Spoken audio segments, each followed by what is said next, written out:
गुरुं प्रशान्तं भवभीतिनाशं विशुद्धबोधं कलुषापहारम् आनन्दरूपं नयनाभिरामं श्रीसत्यदेवं नितरां नमामि। अज्ञाननाशं नित्यप्रकाशं सच्चित्स्वरूपं जगदेकमूर्तिं विश्वाश्रयं विश्वपतिं परेशं श्रीसत्यदेवं नितरां नमामि। स्वयं भुवं शान्तम् अनन्तमाघं ब्रह्मादिवन्द्यं परमेश पूज्यं कालात्मकं कालभुवं शरण्यं श्रीसत्यदेवं नितरां नमामि। अणुं महान्तं सदसत परञ्च योगैकगम्यं करुणावतारं सदा वसन्तं हृदयारविन्दे श्रीसत्यदेवं नितरां नमामि। भोगापवर्गं प्रतिदानशक्तं बन्धुं सखायं सुहृदं प्रियं च शान्तिप्रदानं भवदुःखहीनं श्रीसत्यदेवं नितरां नमामि।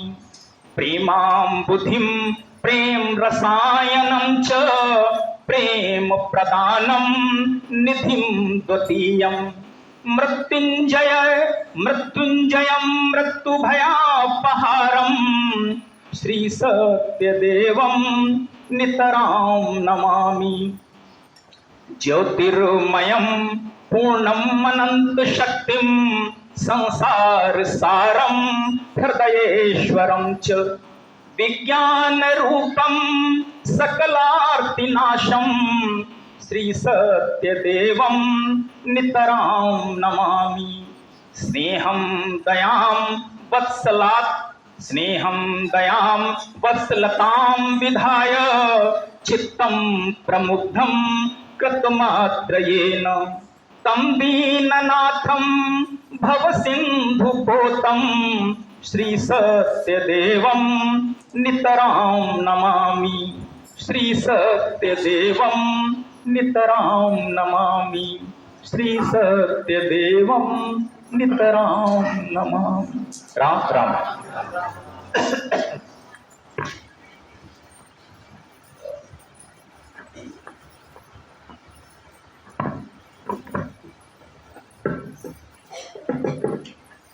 राम राम।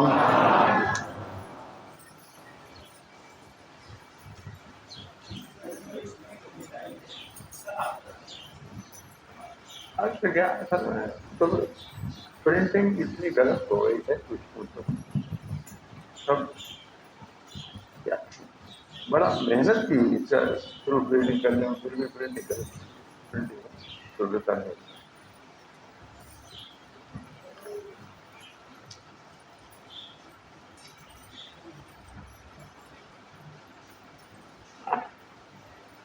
गुरु प्रशांतम भवभीतिनाशम। प्रशांत कहते हैं पूर्ण शांत को, भवभीतिनाशम अर्थात संसार का जो भय है इसको नष्ट करने वाले अर्थात ये बता देने वाले हैं कि जिससे तुम भयभीत हो रहे हो ये संसार है ही नहीं, स्वप्न की तरह भयभीत हो रहे। विशुद्ध बोधम कलुषस्याहारम, बोध विशुद्ध है इसका, अर्थात ये विश्वरूप है ही नहीं, ये विशुद्ध बोध है। और विश्वरूप ऐसा है वैसा है इस तरह की इसकी व्याख्या करना ये विशुद्ध बोध नहीं। ये विशुद्ध बोध विश्वरूप का यही है कि ये स्वप्न बता सकते हैं, जगने पर इसका ज्ञान होता है सही। जब तक स्वप्न तुम देखते रहोगे कुछ भी करो इसका ज्ञान नहीं हो सकता, इसका ज्ञान जगने पर ही हुआ करता है। तो विशुद्ध बोधम कलुषस्याहारम, विशुद्ध बोध तभी है क्योंकि जब हम जागृत अवस्था में आते हैं तब स्वप्न की असलियत जान जाते हैं। कलुष कहते हैं पापों को दूर करने वाले, आनंद के स्वरूप हैं, नैनों को आंखों को अच्छे लगने वाले। ऐसे सत्य के देवता को मेरा नित्य प्रणाम है। अज्ञान का नाश करने वाले, नित्य प्रकाश स्वरूप, सच्चित आनंद स्वरूप और जगत की एकमात्र मूर्ति स्वरूप, अर्थात राम ही का रूप है और कुछ नहीं। राम ही इस रूप में आकर के अपना ज्ञान देते हैं, अन्यथा राम का ज्ञान, राम क्या चीज है, ये मनुष्य के बस की बात नहीं। स्वप्न शरीर के बस की बात नहीं, यदि वह सत्य को बताते, खुद ही जो सत्य है वह सत्य को क्या बताएगा। विश्वाश्रय, विश्व के आश्रय हो, निवास स्थान हो, विश्व पतिम परेशम, अर्थात ये राम के लिए कहा गया है कि तुम ही हो इस रूप में, विश्व के स्वामी हो, परा के स्वामी हो। परा एक तो अपरा होती है विश्व रूप, अपरा माया, और परा माया ब्रह्म रूप कहते, तो ब्रह्म के भी स्वामी हो। ऐसे सत्य के देवता को हमारा नित्य प्रणाम है।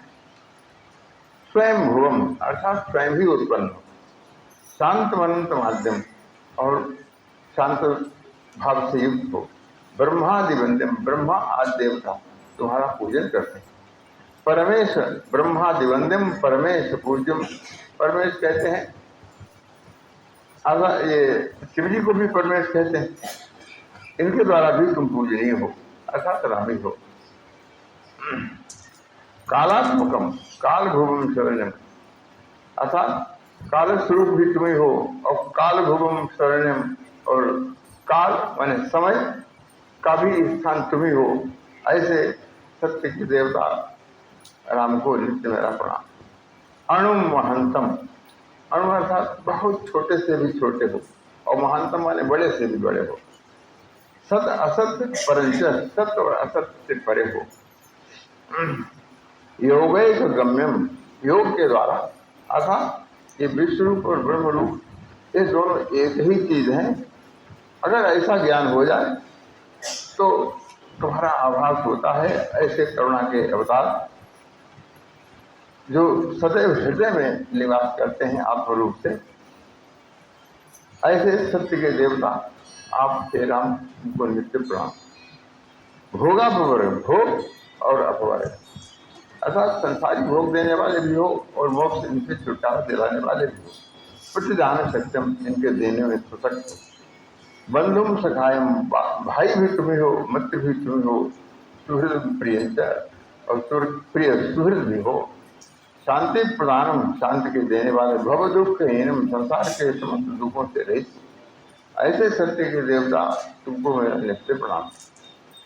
प्रेमामूलम, प्रेम के समुद्र हो, प्रेम रसायन, प्रेम के रसायन। रसायन कहते हैं ऐसे तत्व जो अपना काम अवश्य करता है और कुछ का कुछ दिखा के अंदर सत्य को समझा देता है, जो वास्तविकता है उसको समझा देता है। तो प्रेम बाबुधम, प्रेम रसम, प्रेम के रसायन, और प्रेम को तुम समझा देते हो कि प्रेम क्या चीज है। प्रेम शब्दों में बनता नहीं है। प्रेम प्रदानम निधिम दुर्जयम, प्रेम प्रदान करने वाले हो और समस्त निधियां जितनी सुख संपत्तियां इनके देने वाले हो। मृत्युंजयम, मृत्यु से प्राप्त विजय प्राप्त कर चुके हैं। मृत्यु भयापहारा, मृत्यु के भय को दूर करने वाले हो। ऐसे सत्य के देवता आपको नित्य मेरा प्रणाम। ज्योतिर्मयम, प्रकाश स्वरूप, पूर्ण मनंत शक्ति, पूर्ण हो, अनंत शक्ति हो। संसार सारम हृदय, संसार के सार हो, अर्थात ये संसार के सार अर्थात तुम्ही में ये संसार दिखाई देता है। ऐसे जैसे शीशे में तुम्हारा मुंह दिखाई देता, तो मुंह शीशे में नहीं है, शीशा ही मुंह बनकर दिखाई दे रहा है, इसलिए मुंह का सार शीशा ही है। तो विज्ञान ज्योतिर्मय पूर्ण मनंत शक्ति, संसार सारम हृदय, हृदय के स्वामी हो, अर्थात हृदय में जो तुम्हें बैठे हो इसीलिए हृदय चलता है, हृदय स्वरूप। विज्ञान रूपम, एक तो ज्ञान होता है, एक विशेष ज्ञान होता है। तो तुम विशेष ज्ञान के रूप हो, सकल आते हैं, सकल सब दुखों को नष्ट करने वाले हो। ऐसे सत्य के देवता आपको मेरा नित्य प्रणाम। स्नेह, दया, वत्सलता, विद्या देने वाले, स्नेह, दया, वत्सलता इनको देने वाले, वृत्तम चित्तम प्रमुग्धम, चित्त को प्रसन्न करने वाले हो, मंत्र कृतम मत्रेणम, श्री दीननाथम भव सिंधु पोतम, हे दीनोपनाथ, हे भवसागर के पूत सत्यहार, ऐसे सत्य के देवता आपको नित्य मेरा प्रणाम है। ये गुरु को राम ही बताया गया है, होता भी वास्तव में राम ही है, क्योंकि राम का रहस्य राम के सिवा बता ही कौन सकता है। इसलिए और इससे कम गुरु को मानने वाला फिर उसको पूर्ण ज्ञान होता भी नहीं है। सच बात तो यह है, जिस दिन गुरु में राम दिखाई देने लगे उसी दिन समझ लो राम प्राप्ति भी हो गए, सारी राम की शक्तियां तुम्हारे अंदर उतर जाएंगी। तो जैसे एक वाक्य है कि बीत रागम विषय बचितम, जो बीत राग हो, अगर बीता कहते हैं उसको जिसमें कंचन काम कीर्ति से विरक्ति हो, इन तीनों को जो नहीं चाहता है, ये जो इनको असत्य स्वप्न में देखता है वो बीत राग कहलाता है। बीत रागम विषय वचितम। वैसे इन तीनों जो ये व्याधियां हैं, तीन शत्रुएं, इनसे बचना तो पूरी जिंदगी भर में बड़ा आसान नहीं है, बहुत कठिन है। लेकिन अगर ऐसा बीतराग गुरु मिल जाए तो बहुत आसानी से ये तीनों छूट जाते हैं। बीतरागम विषय, उसका ध्यान करने मात्र से ही ये तीनों कंचन काम कीर्ति इनके फंदे छूट जाते हैं। हालांकि किसी से कह लो तो ये कहता कि लो सब कुछ तो यही है, इससे छुड़ाना कौन सी अच्छी बात है। तो लेकिन सचमुचो ये हमारा भ्रम सारी जिंदगी भर चलता रहता है, साथ कुछ भी नहीं जाता। इन तीनों में सिमट के हम रह जाते हैं, फिर जन्म लिया, फिर इन तीनों में सिमटे रहे, फिर जन्म लिया, फिर इन तीनों में सिमटे रहे, और तिल करके चलते रहे, नतीजा कुछ नहीं निकला। हम इनसे